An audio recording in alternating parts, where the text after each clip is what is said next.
Vamos a hablar entonces hoy de la raíz de amargura. Por favor, repitan conmigo, raíz de amargura. Esta prédica, quiero decirles que no es una prédica que ustedes hayan escuchado antes, por ende necesito toda su atención. No es un tema sencillo de abordar, ni fácil de abordar. Y la raíz de amargura es mucho más que simplemente falta de perdón.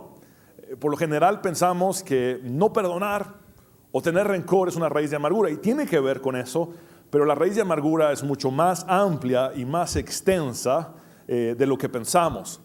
Y vamos a abordar el tema de una forma que estoy seguro que antes no habían ustedes explorado de esa manera este tema. Por ende, les pido toda su atención y voy a tratar de guiarles a través de la palabra de Dios. Vamos a ver nuestro texto base, así como están sentados. Vamos a ver Hebreos 12, 14 al 17. Quiero entrar en materia de una vez. Seguid la paz con todos y la santidad, sin la cual nadie verá al Señor. Mirad bien, no sea que alguno deje de alcanzar la gracia de Dios, que brotando alguna raíz de amargura os estorbe y por ella muchos sean contaminados. No sea que haya algún fornicario profano como Esaú, que por una sola comida vendió su primogenitura. Porque ya sabéis que aún después, deseando heredar la bendición, fue desechado y no hubo oportunidad para el arrepentimiento, aunque la procuró con lágrimas. Muy bien. Vemos aquí una secuencia de ideas. Primero dice, seguid la paz con todos y la santidad sin la cual nadie verá a Dios. Muy bien. Esa palabra seguid se traduce también como perseguid. Perseguir la paz con todos. Es decir, a propósito, intentar estar en paz con todos. Y habla de relación con el prójimo. Y luego dice, también debemos perseguir la santidad, que habla de relación con ¿quién? Dios. Después dice, tengan cuidado, no sea que alguno deje de alcanzar la gracia de Dios. Ahora vean ustedes, perseguir y luego alcanzar. Tiene lógica la secuencia, ¿no? Perseguir, alcanzar. Perseguir la paz con todos. Perseguir la santidad, es decir, estar bien en mi relación con mi prójimo, estar bien en mi relación con Dios, me hace alcanzar la gracia de Dios, en la lógica de esta secuencia. Ahora dice, no sea que brotando alguna raíz de amargura contamine a muchos. Es el potencial de una raíz de amargura, que no solamente hace daño al que la porta, sino a todo el entorno que le rodea. Llámese familia, llámese compañeros de trabajo, llámese vecinos, llámese como se llame el grupo que le rodee. Ahora, hay algo más. Inmediatamente el autor de Hebreos habla de un personaje del Antiguo Testamento llamado Esaú. Y cuando habla de una raíz de amargura, pone como ejemplo a Esaú. De entre todos los personajes bíblicos, el que hay que resaltar acá es Esaú. Y luego describe a Esaú como un fornicario y un profano que menospreció la primogenitura, pero que una vez que la perdió, sintió remordimiento. Y estoy parafraseando el texto. Entonces, vean esa secuencia de ideas. Porque no solo debemos de ver el versículo donde aparece la raíz de amargura, sino ver lo que antecede y lo que sigue después. Entonces, quiero empezar por el primer punto. La raíz de amargura es engañosa. La raíz de amargura es completamente engañosa. Es más, muchos podríamos tener la raíz de amargura y ni siquiera saberlo. Pero en una predicación como hoy, conoceremos la verdad y la verdad nos hará libres de una raíz de amargura. Yo quiero que vean lo que Pablo le escribe a los Corintios en su segunda carta, en el capítulo 11 y versículo 3. Pero me temo que, así como la serpiente con su astucia engañó a Eva, los pensamientos de ustedes sean desviados de un compromiso puro y sincero con Cristo. Y quiero volver a leer este versículo. Pero me temo que, así como la serpiente con su astucia engañó a Eva, los pensamientos de ustedes sean desviados de un compromiso puro y sincero con Cristo. Muy bien, ¿qué estaba pasando en la iglesia de Corinto en ese momento en que Pablo escribe la segunda carta. Ya habían sido invadidos por falsos apóstoles.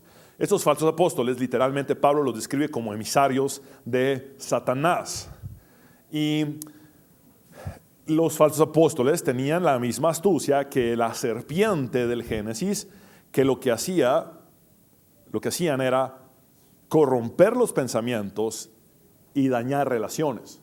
De hecho, la relación de Pablo con algunos creyentes de Corinto había sido dañada por estos falsos apóstoles. Ahora, quiero que noten esto. La astucia de la serpiente engaña. Y su engaño va en detrimento de dos cosas: corromper pensamientos y dañar relaciones. Por favor, ojo con esto: corromper pensamientos, dañar relaciones. Dice Pablo en la segunda parte, pero me temo que los pensamientos de ustedes sean desviados de un compromiso puro y sincero con Cristo. Es decir, esos pensamientos que se han corrompido dañan su relación pura y sincera con Cristo. Esa es la estrategia diabólica. Por medio de un engaño, corromper pensamientos para dañar relaciones. ¿Y sabes cuál es la primera relación que quiere dañar? Tu relación con Dios. Ahora veamos ese engaño de la serpiente astuta, la serpiente antigua. En Génesis 3:1-5 dice: pero la serpiente era astuta más que todos los animales del campo que Jehová Dios había hecho, la cual dijo a la mujer: con que Dios os ha dicho, no comáis de todo árbol del huerto. Vea, empieza a cuestionar a Dios. Y luego dice la mujer, y la mujer respondió a la serpiente: del fruto de los árboles del huerto podemos comer, pero del fruto del árbol que está en medio del huerto, dijo Dios, no comeréis de él, ni le tocaréis para que no muráis. Entonces la serpiente dijo a la mujer: no moriréis. Esta es una mentira descarada, pero Satanás no solamente usa mentiras, usa verdades a medias. Entonces va seguida una mentira de una verdad a media, sino que sabe Dios que el día que comáis de él serán abiertos vuestros ojos y seréis como Dios, sabiendo el bien y el mal. Ahora, les vende la idea de que serán como Dios, pero en una sola forma: conocerían el mal. El bien ya lo conocían. El bien estaba delante de sus ojos. Conocerían el mal. Se darían cuenta de que estaban desnudos. Pero acá sucede algo.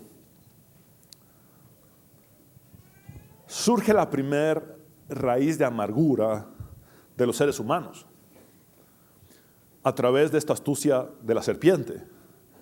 ¿Saben qué hizo la serpiente? Poner a Eva en contra de Dios. Poner una raíz de amargura en Eva para que desobedeciera a Dios. Dios tiene algo que no quiere darte.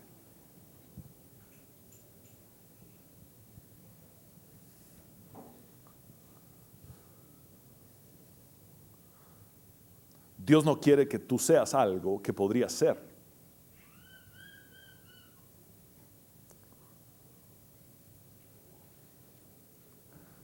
Corrompe los pensamientos de Eva, la pone en contra de Dios y por consiguiente el resultado es la caída. ¿Qué se dañó? La relación de Eva con Dios.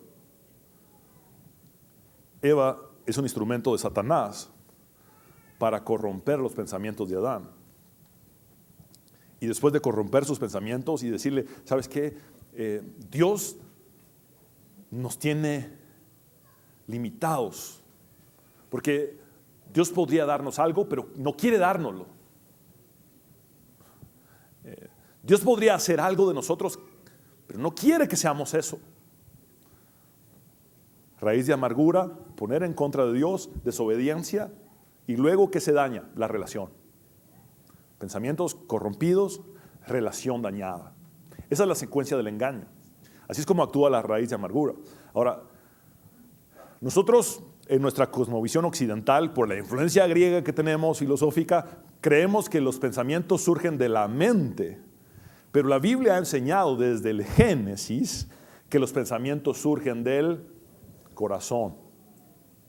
Entonces, ¿dónde va la corrupción diabólica para ponernos raíces de amargura? Es un trato directamente al corazón. Ponernos en contra de Dios, ponernos en contra del prójimo y luego dañar las relaciones. En Proverbios 14:10 vemos que Salomón escribe: cada corazón conoce su propia amargura. Vean dónde se alberga la amargura, en el corazón. Y nadie más puede compartir totalmente su alegría. Ahora, la raíz de amargura es engañosa y se alberga en un lugar engañoso. Es un doble engaño. Por eso les dije, podrían no saber que tienen una raíz de amargura. Y les digo una cosa, es sumamente común la raíz de amargura. Sumamente común. Porque todos hemos sido lastimados por alguien en alguna ocasión. Todos hemos cuestionado a Dios en alguna ocasión. ¿Por qué no hiciste? ¿Por qué no me diste? Señor, ¿dónde estabas cuando esto pasó? Entonces, la raíz de amargura está en un lugar engañoso. Lo dice Jeremías. En el capítulo 17, versículo 9, engañoso es el corazón más que todas las cosas y perverso, ¿quién lo conocerá? Entonces estamos en un engaño con un potencial doble, porque no solamente nos engaña la raíz, sino que también el corazón. Por eso Santiago 3:14 dice, pero si tienen envidias, ¿qué? Amargas. Pero si tienen envidias amargas y ambiciones egoístas en el corazón, vean, ¿dónde se ubican? En el corazón, que es engañoso, no encubran la verdad con jactancias y mentiras. Y es que eso es lo que hace la raíz de amargura y el corazón engañoso, encubrir la verdad con jactancias y con mentiras. ¿Cómo encubro una verdad con jactancias? Tratando de mostrar que soy superior que el que me dañó. Yo soy mejor que esa persona. Sí es cierto, esta persona me hizo daño, pero yo soy superior y soy mejor. O simplemente diciendo que yo tengo razón de estar así. Encubrir la verdad con mentiras es simplemente justificar la amargura. Decir, yo estoy bien por estar amargado o por sentir esto en contra de esta persona, porque lo que me hizo esa persona amerita eso. ¿Cómo no me voy a sentir así si tal persona me hizo esto o aquello? Entonces encubrimos la verdad con jactancias y mentiras. ¿Por qué? Porque la raíz de amargura engaña y el corazón también engaña. Entonces nos engañamos a nosotros mismos con jactancias y mentiras y pretendemos que esas mentiras y esas jactancias sean verdad y no lo son. Entonces vivimos engañados, engañándonos a nosotros mismos por causa de que estamos amargados. El punto número 2 es que la raíz de amargura nos separa de Dios. Volvamos al texto base de Hebreos 12. En los versículos 14 y la primera parte del versículo 15. Vean cómo la raíz de amargura nos separa de Dios. Dice, seguid. Y esa es la palabra griega dioko, que significa perseguir. Literalmente es intencionalmente perseguir la paz con todos. ¿Saben qué significa eso? Pedir perdón. Si estamos mal, te persigo para que me perdones. Si tenemos un conflicto, te persigo para estar bien contigo. Eso es lo que significa. Perseguir la santidad significa perseguir que mi relación con Dios esté bien. Perseguir el hecho de agradar a Dios para estar bien con Dios. Y luego está la consecuencia, y es que sin santidad nadie verá al Señor. Nadie es nadie. Dios no hace acepción de personas. Y el versículo 15 dice, mirad bien, no sea que alguno deje de alcanzar la gracia de Dios. Por favor, repitan conmigo, alcanzar. Muy bien, nuevamente les recalco, perseguir la paz con todos y perseguir la santidad y alcanzar la gracia de Dios está implícito acá. Si no perseguimos la paz con todos y si no perseguimos la santidad, entonces no alcanzamos la gracia de Dios. ¿Y cómo se pierde la gracia de Dios? ¿Cómo se deja de alcanzar la gracia de Dios? Bueno, la Biblia nos dice que es por medio de dos extremos. Un extremo es la lascivia y el otro extremo es el legalismo.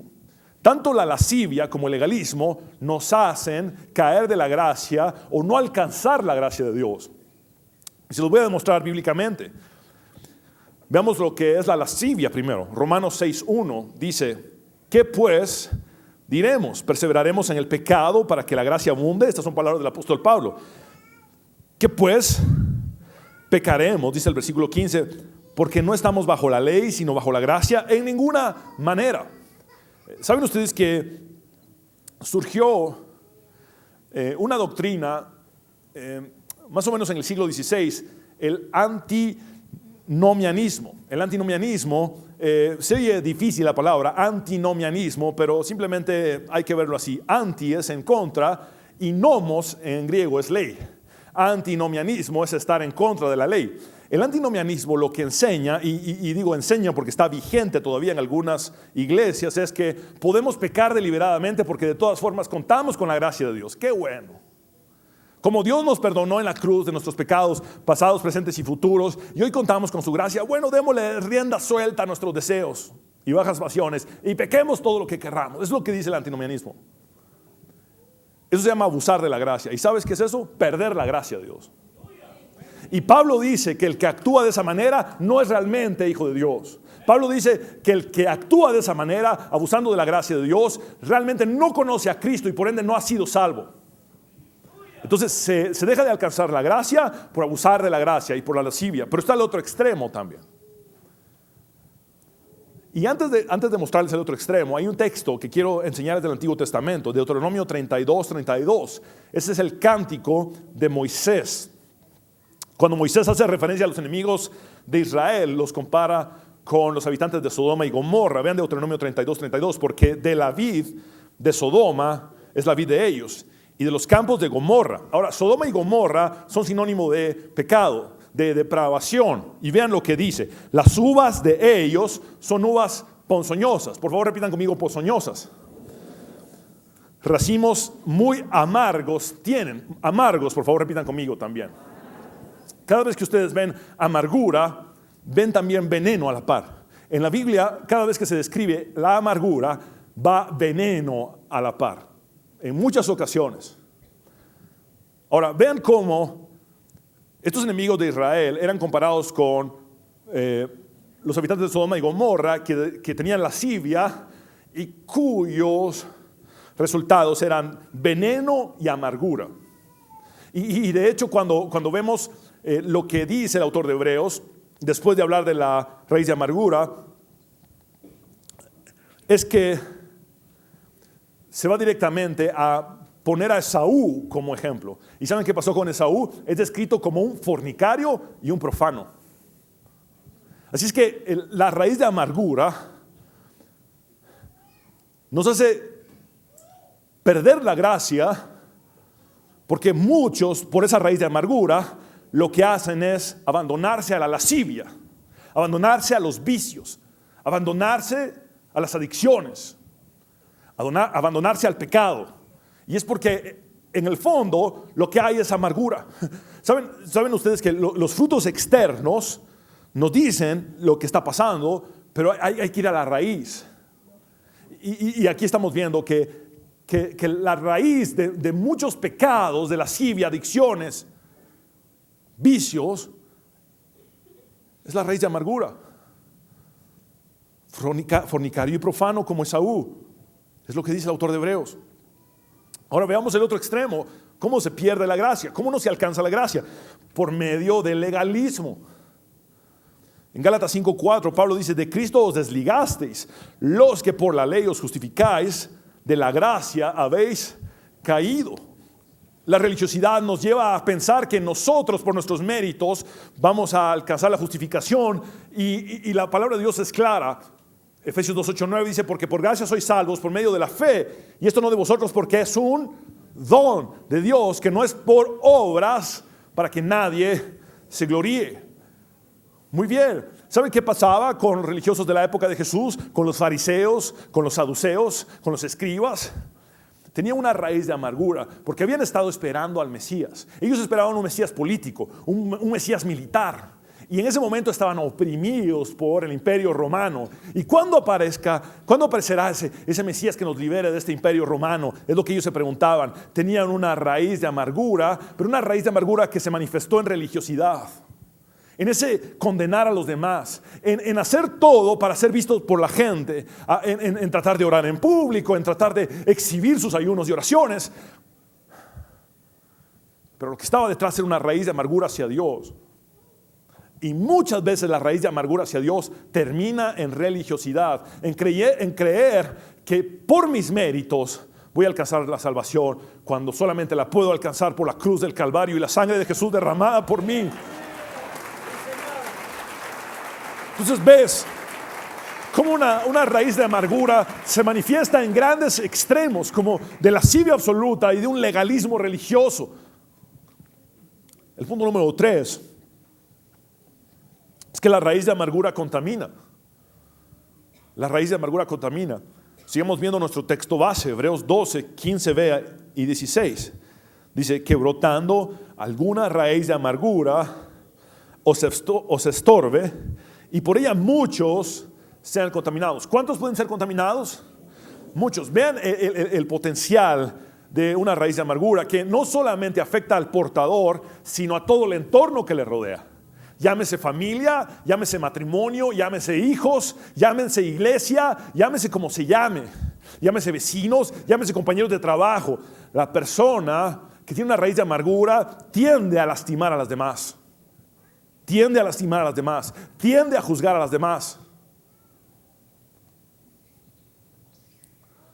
De hecho, cuando dice, no sea que muchos sean contaminados, la palabra contaminados es la palabra griega miaino, que significa manchar, que muchos sean manchados, pero también significa corromper, que muchos sean corrompidos. ¿Y qué es lo que hace Satanás? Corromper pensamientos del corazón para luego dañar relaciones. Y luego sigue diciendo el versículo 16, no sea que haya algún fornicario o profano como Esaú, que por una sola comida vendió su primogenitura. Ahora, ¿por qué? ¿Por qué el autor de Hebreos, cuando habla de una raíz de amargura, teniendo conocimiento de todas las Sagradas Escrituras, porque evidentemente el autor de Hebreos era un erudito en el Antiguo Testamento, ¿cómo es posible que de todos los personajes bíblicos del Antiguo Testamento, que hay muchísimos, escoge a uno solo para hablar de la raíz de amargura? Y ese es Esaú. Bueno, hagamos memoria. ¿Quién es Esaú? Es un hermano mellizo de Jacob. Ambos eran hijos de Isaac. La madre de ambos se llamaba Rebeca. Jacob nació de segundo, siendo mellizo. Esaú fue el primogénito, por simples instantes. Pero esa primogenitura le daba a él muchos beneficios en el entorno del Antiguo Testamento. El primogénito llevaba grandes beneficios, tanto materiales como espirituales. La primogenitura era algo añorado, anhelado por cualquiera. Recordemos que Esaú era el antitipo de Jacob, y Jacob era el antitipo de Esaú. Esaú era peludo, de hecho eso significa su nombre, velludo. Si le pusieron Esaú, mis hermanos, alguno de ustedes, bueno, eso significa peludo. Jacob era lampiño, Esaú era fuerte, Jacob era débil, Esaú era hombre de campo, de cacería, y el otro era de casa, de mami. Jacob era de casa, pero casa con S, y Esaú era de casa, pero casa con Z. Jacob andaba todo el tiempo cazando en el campo, rudo. Esaú, mamita, ya estoy aquí. Jacob era el antitipo. Jacob era mami todo el tiempo, mamitis, aguda. Ahora, ¿qué pasó? Bueno, en una ocasión, la Biblia relata que Esaú venía de cazar y Jacob, que era bien hacendoso, estaba cocinando. Veamos la historia. En Génesis 25, 29, 34 dice, y guisó Jacob un potaje y volviendo Esaú del campo cansado. Vean el contraste, uno cocinando con su, ¿cómo se llama? Delantal, y el otro con su lanza de cazar. Y guisó Jacob un potaje y volviendo Esaú del campo cansado, dijo a Jacob, te ruego que me des a comer de ese guiso rojo. Era seguramente caquic.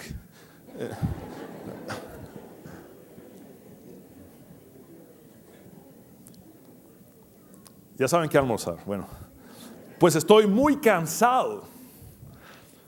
Por tanto, fue llamado su nombre Edom. Repitan conmigo, Edom. Edom significa rojo, y es que el color rojo fue el color de la vida de Esaú. De hecho, la Biblia relata que su piel era rojiza. Luego, el caldo por el que vende su primogenitura era de color rojo. Y los descendientes de él se llaman edomitas. El apodo de Esaú era Edom, y sus descendientes son los edomitas. Es decir, sus descendientes se llaman los rojizos. El color rojo lo perseguía, y el color rojo le recordaba constantemente que había perdido su primogenitura por un simple plato de comida. Ahora sigue diciendo, el versículo 31, y Jacob respondió, véndeme en este día tu primogenitura. Ahora, la primogenitura era sumamente codiciada por Jacob porque implicaba una bendición espiritual y una bendición material. La bendición material era recibir el doble de la herencia que el resto de sus hermanos. El primogénito recibía el doble que su hermano, materialmente hablando. Y la bendición espiritual era que el primogénito, cuando el padre faltase, sería cabeza y sacerdote de toda la familia, como un tipo de patriarca. Entonces, esas bendiciones las anhelaba Jacob y no le correspondían. Pero una bendición extra que ambos desconocían era que en la simiente del que fuera bendecido se cumpliría la promesa dada a Abraham de multiplicar la descendencia, y que de la simiente del que fuera bendecido nacería un personaje llamado David, y que de la simiente del que fuera bendecido nacería otro personaje que cambió la historia del infinito y la eternidad, Jesús. Y eso también lo perdió Esaú. Eso también lo perdió Esaú. Versículo 32, entonces dijo Esaú, he aquí yo me voy a morir, ¿para qué pues me servirá la primogenitura? Vean el desprecio hacia la bendición. Y dijo Jacob, júramelo en este día, y le juró, y vendió a Jacob su primogenitura. Ahora, ese juramento era completamente legal en la época.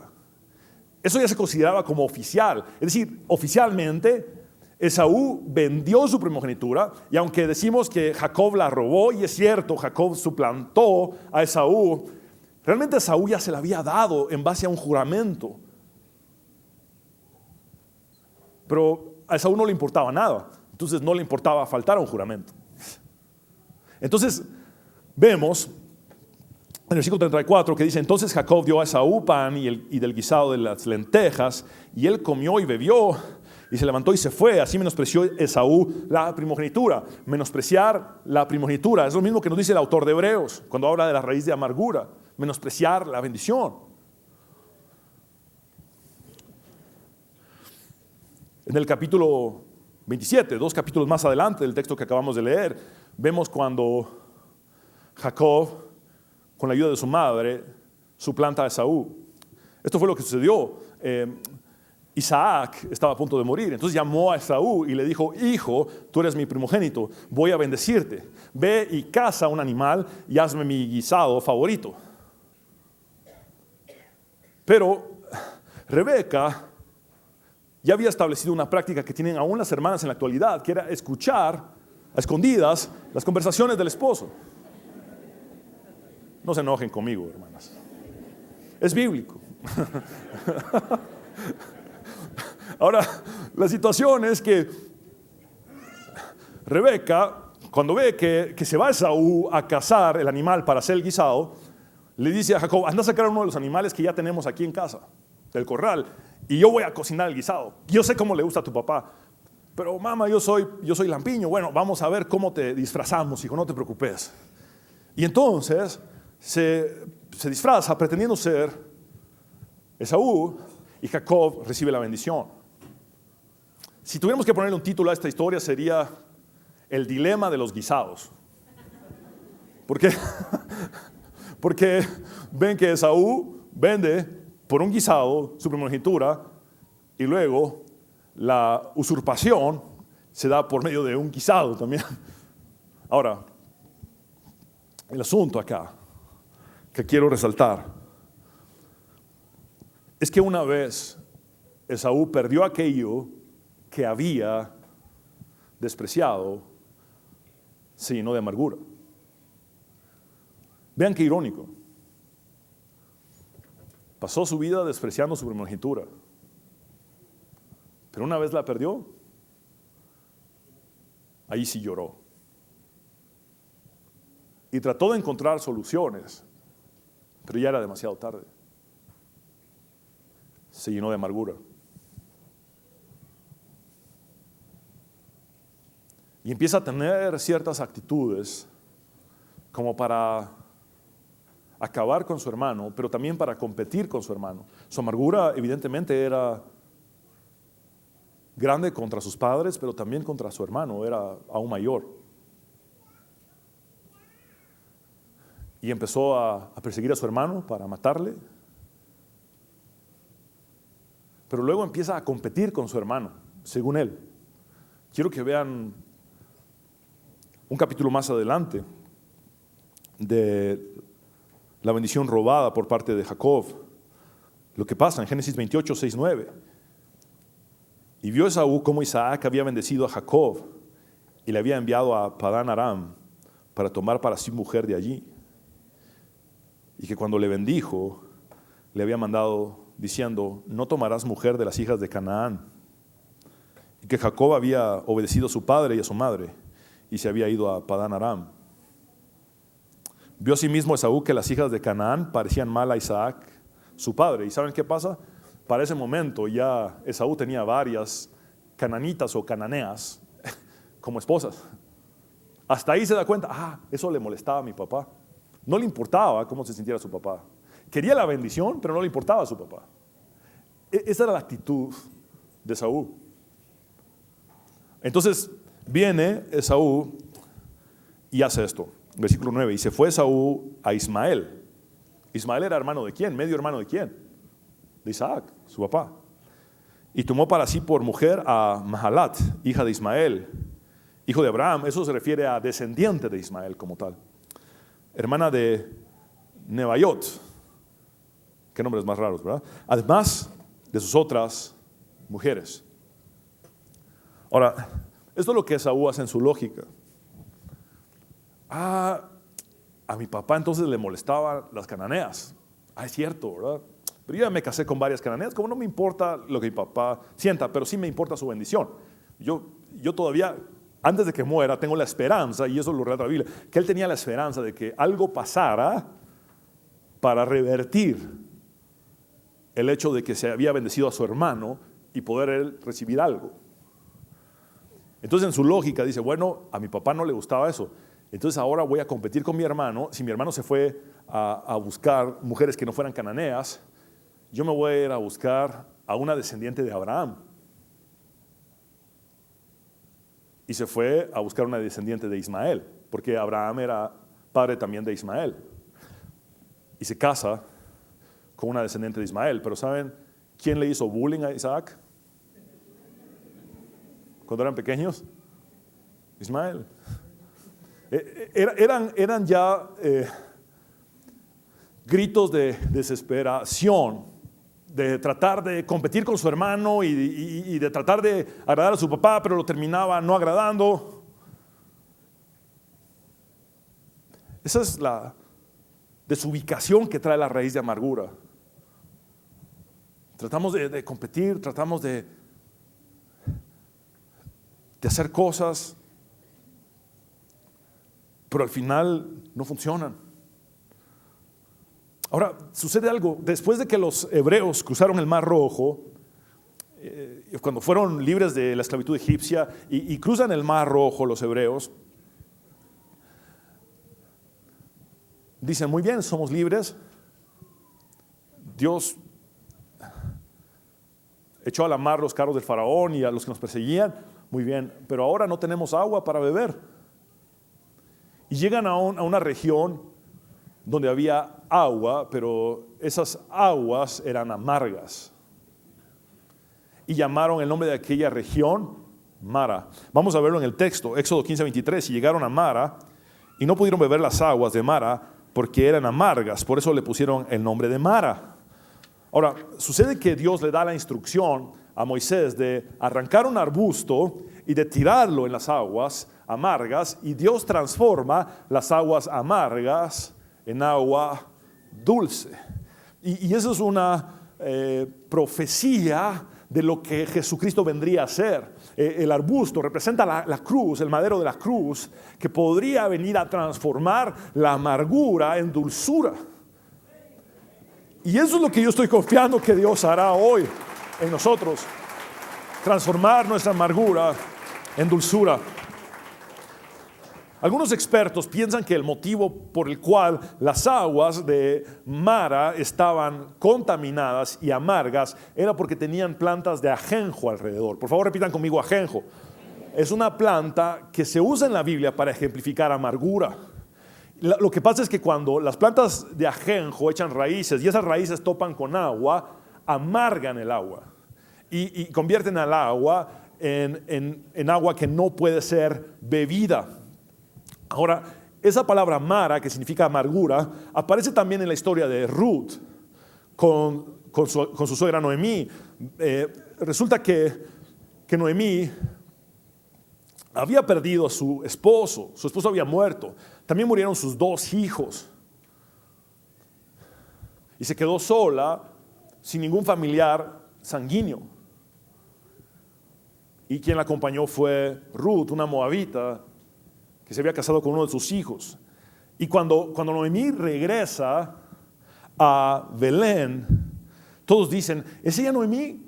¿Es ella Noemí? Noemí regresó. Pero vean lo que ella responde, Ruth 1:20. Pero Noemí respondió: ya no me llamen Noemí, llámenme Mara. Ciertamente, grande es la amargura que me ha hecho vivir el Todopoderoso. Por favor, vean esa frase. Grande es la amargura que me ha hecho vivir el Todopoderoso. Y generalmente esa es la tendencia de los seres humanos: culpar a Dios de nuestras amarguras, de nuestras desgracias. Nos sucede algo que es consecuencia de un error nuestro y entonces culpamos a Dios. ¿Saben ustedes por qué vino la muerte al esposo de Noemí? ¿Saben ustedes por qué vino la muerte a los hijos de Noemí? Por una mala decisión de la cabeza del hogar. Ese esposo llamado Elimelec tomó una mala decisión: irse de la tierra de Dios, de Belén, a la tierra de los enemigos de Dios, Moab. Y al estar entre los moabitas murieron. Pero luego, de un error que no había sido de Dios, Noemí se toma y dice: esto me lo hizo Dios. Y esa es la típica actitud de todos nosotros. Sufrimos consecuencias de nuestras malas decisiones, sufrimos consecuencias de nuestros errores, de nuestro pecado, y culpamos a Dios.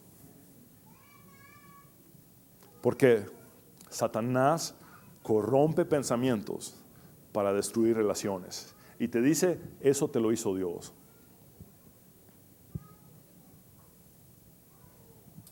Muy bien. Pedro, cuando habla con Simón el mago, le dice en Hechos 8:23: porque en hiel de amargura. Por favor, repitan conmigo: hiel. Muy bien, el ajenjo es una planta que representa amargura, la hiel es la otra. La hiel y el ajenjo van continuamente juntas en la Biblia. Hiel de amargura, la hiel representa amargura, es otra planta, y la hiel es altamente venenosa. Ahora vean esto: y en prisión de maldad veo que estás. Y esto es lo que hace la amargura: nos aprisiona, nos mete en una prisión. Pero ¿saben una cosa? Hay una buena noticia. Dios vino, y Jesús vino como Dios, ungido por el Espíritu Santo, a dar libertad a los cautivos. Y eso es lo que yo espero. Porque la palabra de Dios nunca regresa vacía. Y si estás en una prisión de amargura, quizá por años, hoy seas libre por completo. Pablo habla de que no hay justo ni aun uno, y las características de los hombres y mujeres como pecadores. ¿Y saben cuál es una de estas? Romanos 3:14 dice: su boca está llena de maldición y de amargura, porque de la abundancia del corazón habla la boca. Y si el corazón tiene una raíz de amargura, lo que tiro es veneno y amargura por mi boca. El punto número 4 y final es que la raíz de amargura destruye. No solo contamina, sino que termina por destruir. Ese es el objetivo final del diablo: robar, matar y destruir. Entonces vemos en los últimos 2 versículos de nuestro texto base, Hebreos 12, 16 y 17, lo siguiente: no sea que haya algún fornicario o profano. Repitan conmigo: profano, por favor. Son las palabras que usa para describir a Esaú. Muy bien, profano es una persona mundana guiada por sus deseos. Una persona mundana guiada por sus deseos. En el caso de Esaú, vivía en base a sus deseos. Tengo hambre, dame el guiso. Quiero tu primogenitura, no me importa la primogenitura, tengo hambre, dame el guiso. Lo guiaban sus deseos. Muy bien, ahora vean: no sea que haya algún fornicario o profano, una persona mundana guiada por sus deseos, como Esaú, que por una sola comida vendió su primogenitura. Que por una sola comida vendió su primogenitura. ¿Saben qué es eso? Desechar una bendición eterna a cambio de un placer momentáneo. Desechar una bendición eterna a cambio de un placer momentáneo. ¿No le dice eso algo? Hay un pastor que da esta ilustración, y es que una persona recibe un viaje alrededor del mundo con gastos pagados. Una persona recibe un viaje alrededor del mundo con gastos pagados. En el aeropuerto, antes de abordar el avión, pide una hamburguesa. La hamburguesa se atrasa y, como tiene hambre, decide perder el avión para el viaje alrededor del mundo con gastos pagados, con tal de curar en ese momento o saciar en ese momento su hambre. ¿Me explico con esa ilustración? Un placer momentáneo que me hace perder toda una vida. Un placer momentáneo que me hace perder todo un matrimonio. Un placer momentáneo que me hace perder toda una familia. Un placer momentáneo que me hace perder todo un ministerio. Un placer momentáneo que me hace perder toda una carrera. En el caso de la corrupción política, por ejemplo, un placer momentáneo que mancha un apellido generacionalmente. Hay apellidos en Guatemala que son sinónimo de corruptos. Un placer momentáneo que lastima y daña permanentemente, generacionalmente. Un placer momentáneo que no solamente lastima a mi generación, sino la generación de mis hijos y nietos.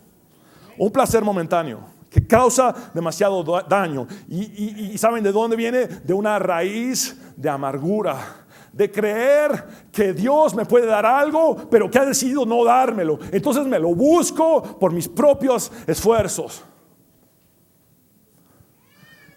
Y creo que debo de tener más de lo que Dios me ha dado. Y entonces no me satisface la mujer de mi juventud, sino que quiero algo más, alguien más. Ese es un engaño de Satanás que corrompe corazones para destruir relaciones. Y todo viene de una raíz de amargura. De una raíz de amargura.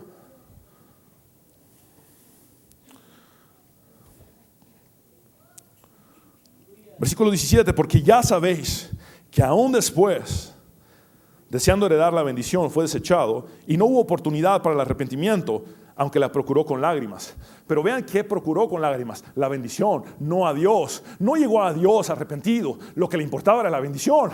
Ah, sí, claro, qué lindo recibir la bendición, pero ¿qué me importa a Dios? Esa es la actitud de Esaú. Esaú deseaba las bendiciones de Dios, pero no le importaba Dios. Y esa es la actitud actual de la iglesia. Todo lo que queremos son las bendiciones de Dios. ¿Y qué nos importa cómo Dios se sienta? Hay que ir arrepentidos al Dios verdadero. Y todo lo demás es añadidura. Si Esaú se hubiera alejado, de sus fornicaciones y hubiera dejado de ser un profano, y en lugar de preocuparse por una bendición que perdió, se hubiera preocupado por el Dios que da la bendición, la cosa hubiera sido muy distinta. Porque Dios sí perdona, Dios sí redime, Dios sí restaura. Tanto perdona que está dispuesto a morir en la cruz para perdonar. Pero cuando hay más interés en la bendición y un desinterés en Dios, no hay perdón, no hay arrepentimiento genuino. Se lamentó por lo que había hecho, pero no tuvo arrepentimiento genuino para con Dios. Deuteronomio 29:18 dice: no sea que haya entre vosotros varón o mujer o familia o tribu cuyo corazón se aparte hoy de Jehová nuestro Dios, para ir a servir a los dioses de esas naciones, no sea que haya en medio de vosotros raíz que produzca hiel y ajenjo. Nuevamente, las dos plantas, la hiel y el ajenjo. El ajenjo es una planta amarga. Y la hiel tiene un componente más. No solamente es amarga, sino también es venenosa al punto de ser mortal. Muchos eruditos creen que la hiel es la misma planta que denominamos cicuta, con la que el filósofo griego Sócrates fue envenenado y le causó la muerte. La hiel es amarga, pero a la vez destruye, mata. Y ese es el sinónimo, o esa es la analogía que hace la Biblia con la amargura, la hiel. Vean lo que pasa en el Apocalipsis. En el Apocalipsis 7 ángeles tocarán 7 trompetas en la gran tribulación. Cuando suene la tercera trompeta tocada por el tercer ángel, esto es lo que pasará. Apocalipsis 8, 10, 11. El tercer ángel tocó la trompeta y cayó del cielo una gran estrella, ardiendo como una antorcha, y cayó sobre la tercera parte de los ríos y sobre las fuentes de las aguas. Y vean que dice ríos y aguas. Está hablando de agua dulce. Y el nombre de la estrella es ajenjo. Ajenjo es sinónimo de amargura. Y la tercera parte de las aguas se convirtió en ajenjo. Y muchos hombres, seres humanos, murieron a causa de esas aguas porque se hicieron amargas. La raíz de amargura destruye. La amargura trae destrucción.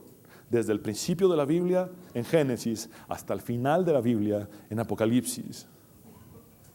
Desde el Éxodo, donde no pudieron beber unas aguas amargas, hasta el Apocalipsis, donde no podrán beber unas aguas amargas. Solo Dios es la respuesta a la amargura.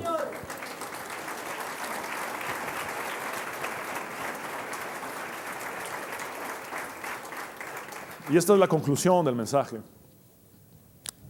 1000 años antes de Cristo, David escribe este salmo profetizando acerca de lo que Jesús experimentaría en la cruz.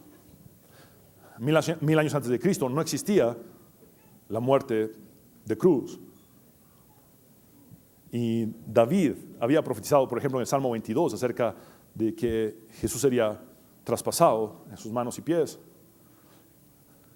Pero el Salmo 69, 21 nos da un detalle más y dice: me pusieron además hiel por comida, y en mi sed me dieron a beber vinagre. Eso es lo que pasó con Jesús en la cruz. Veamos el cumplimiento de esta profecía en Mateo 27:34. Le dieron a beber vinagre mezclado con hiel, y la hiel es sinónimo de amargura y veneno. Amargura y veneno. Pero después de haberlo probado, no quiso beberlo. Quiero explicarte qué es esto. ¿Por qué le dieron vinagre mezclado con hiel a Jesús? No era una práctica que solamente se llevó a cabo con Jesús. También la realizaban con otros crucificados. Y la intención era esta. Era darles a beber algo que calmara un poco su sed, pero que a la vez tuviera un efecto analgésico. ¿Saben por qué? Porque la hiel es un veneno. La hiel es un veneno que lo que hace es quitar la capacidad de lucidez. Entonces lo que hacían era más o menos drogarlos en la cruz. Tuvieron esa intención de drogar a Jesús en la cruz. Pero hay algo bien interesante. Él probó la hiel, pero no la bebió. Ahora, hay un mensaje bien grande acá. Hiel significa, ¿qué significa hiel? Amargura y veneno. Muy bien, estaba Jesús clavado en la cruz y tuvo la opción de sufrir menos, bebiendo el vinagre mezclado con hiel, de que su mente fuera no lúcida por causa de ese veneno. Pero ¿saben qué hizo él? Sufrir el dolor lúcidamente, no dejándose envenenar por la hiel. Por favor, sígame con esto. Probó la hiel, pero no la bebió. Todos hemos probado la amargura. Todos hemos cuestionado a Dios en algún momento y hemos dicho, ¿dónde estabas? ¿Por qué permitiste esto?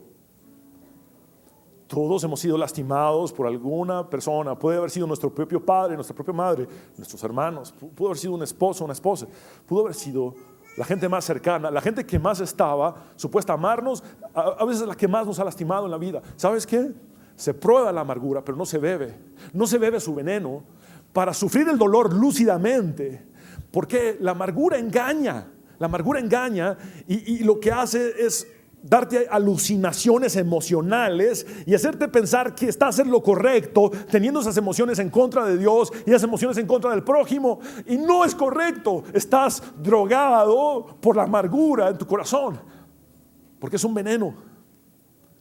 Y este es el tiempo de decir, muy bien, probé la amargura, pero no la voy a beber. Voy a sufrir mi dolor lúcidamente. Y sufrir el dolor lúcidamente te hace ir al único que es el sanador, Jehová Rafa, y le dices, Dios, quita esta raíz de amargura de mi corazón. Sana mi corazón, Dios. Pon perdón en mi corazón. Quiero perseguir la paz con mi prójimo y perseguir la santidad para tener una buena relación contigo, Dios. Hoy es el día para que quizá una raíz de amargura de muchos años, quizá algo que sucedió en tu niñez o en tu adolescencia, no sé lo que el diablo haya usado para corromper tus pensamientos y para arruinar tus relaciones, tanto con Dios como con tu prójimo, pero se acabó, se acabó. Hoy es el día de libertad. Conoceréis la verdad y la verdad os hará libres. Te invito a que te pongas de pie y vamos a orar. No más amargura, no más prisión de amargura, no más mentiras, no más engaños de tu propio corazón y de esa raíz que Satanás ha puesto. No más corrupción de tus pensamientos, no más deterioro de tus relaciones. No más, se acabó, se acabó. Este es el día de salvación. Hoy es el día para ser libre. Hoy es el día en que Dios ha dicho, conocerás mi verdad y mi verdad te hará libre. Satanás te ha hecho pensar una y otra vez, Dios pudo haber hecho algo por ti, pero no lo hizo. Eso es lo que le dijo a Eva. Eso es lo que le dijo a Eva. ¿Y sabes qué? Tú te has preguntado eso. ¿Dónde estabas, Dios? ¿Por qué no salvaste mi matrimonio? ¿Por qué no salvaste mi empresa? ¿Por qué no salvaste mi relación con mi hijo? ¿Por qué no salvaste? ¿Por qué no hiciste algo que podías haber hecho? Y Satanás es lo que hizo en el Edén. Dice, ¿sabes qué? Dios pudo haber hecho de ti un Dios como Él, pero no quiso. Por eso no te deja comer el fruto. Y crea la primera raíz de amargura en los seres humanos. Pero tenemos el ejemplo de Jesús. Prueba la amargura y no bebe el veneno. Y decide sufrir el dolor lúcido. Muy bien, demos el primer paso. Quita la amargura y lúcidamente lleva tu dolor a la cruz. Lleva tu dolor a Jesús. Lúcidamente, sin veneno. Sin más veneno que te engañe en tu mente, en tus pensamientos, en tu corazón. Lleva a Jesús las cosas tal cual están. Reconoce tus errores. Deja de encubrir con jactancias y mentiras la verdad. Deja de jactarte de ser mejor o superior que el que te dañó. Ven a Cristo Jesús y dile, todo lo que necesito es a ti, Jesús. No soy mejor que nadie, tú eres el único que yo necesito. Deja de mentirte a ti mismo. Deja de ser engañado por una raíz mentirosa y por un corazón engañoso. Este es el momento de ser libre. Ser libre, absolutamente libre. Créele a Dios. Créele a Dios. Y por cuanto Jesús probó la amargura de la hiel, pero no la bebió, pudo decir antes de morir, Padre mío, perdónalos, porque estoy lúcido en mi dolor, no estoy drogado por la amargura o por la hiel. Entonces, como estoy lúcido en mi dolor, puedo decir: Padre mío, perdónalos, perdónalos, perdona, sé libre. Deja ya esa raíz de amargura y echa raíces en Cristo Jesús. Señor, venimos delante de ti a reconocer que solo tú eres nuestra esperanza, solo tú eres Dios, solo tú eres Señor. Estamos perdidos sin ti, Dios. Gracias por amarnos. Gracias por tu bondad. Señor, muchos de nosotros hemos pasado años prisioneros de la amargura, con amargura en nuestros corazones hacia ti, Dios, y hacia nuestro prójimo. Hoy queremos ser libres. Levanta tus manos al cielo,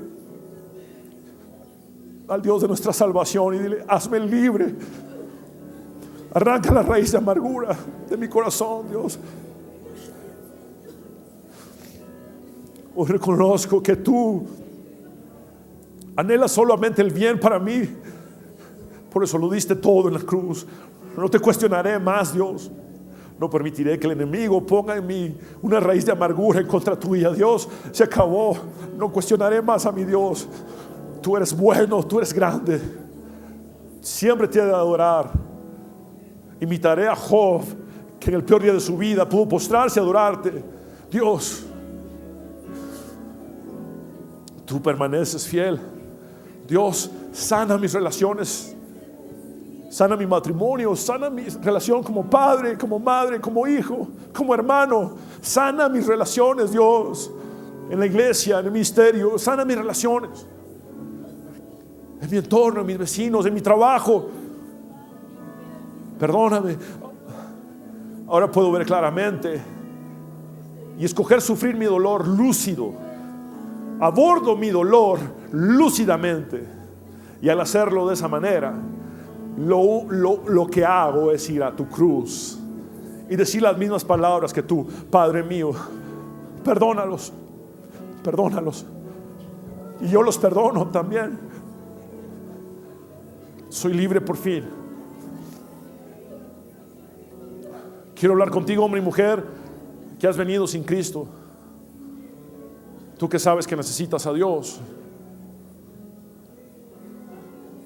Hoy puede ser el día de salvación para ti. Haz esta oración de fe conmigo. Une tu corazón y tus labios y repite conmigo esta oración. Dile al Señor conmigo. Repite conmigo: Señor Jesús, reconozco que soy pecador, pero también sé que moriste en la cruz para perdonar mis pecados y que resucitaste al tercer día para darme la victoria y la vida eterna. Sálvame, Jesús. Sana mi corazón, Jesús. En tu nombre, Jesús, hemos orado. Amén.